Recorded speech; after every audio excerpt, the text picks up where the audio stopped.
Good afternoon, back again with me Ayman on Manus News. Australia is being ravaged by the worst wildfires seen in decades, with large swaths of the country devastated since the fire season began in late July. At least 28 people have died nationwide. In the state New South Wales alone, more than 3,000 homes have been destroyed or damaged. State and federal authorities are struggling to contain the massive blazes, even with firefighting assistance from other countries, including the United States. All this has been exacerbated by persistent heat and drought, and many point to climate change as a factor making natural disaster go from bad to worse. There have been fires in every state of Australia, but New South Wales has been hardest hit. Each year there is a fire season during the Australian summer, with hot and dry weather making it easy for blazes to start and spread. Natural causes are to blame most of the time, like lightning strike in drought-affected forests.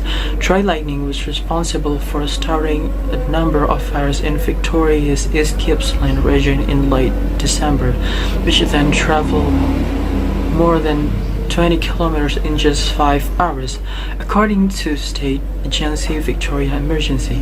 Humans can also be to blame. New South Wales police have charged at least 24 people with deliberately starting bushfires and have taken legal action against 183 people for fire-related offenses since November. Entire towns have been engulfed in flames, and residents across several states have lost their homes.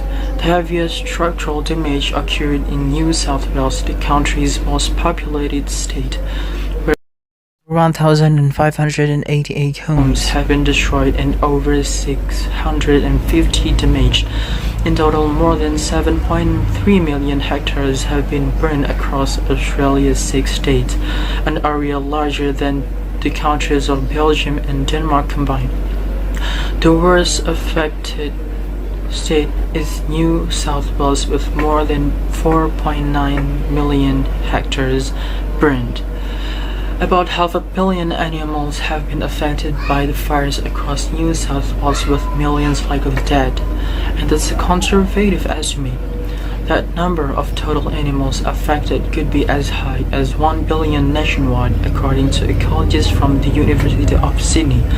The figures for New South Wales include birds, reptiles, and mammals, except bats. They also exclude insects and frogs, so the real sum is almost certain to be higher, the ecologist said. Almost a third of koalas in New South Wales may have been killed in the fires, and a third of their habitat has been destroyed, said Federal Environment Minister Susan Ley. State and federal authorities have been working to combat the fire crisis for months. Early in January, Victoria declared a state of disaster and New South Wales declared a state of emergency, both granting extraordinary powers. Queensland also briefly declared a state of emergency in November. There are more than 2,000 firefighters working on the ground in New South Wales alone, and more support is on the way.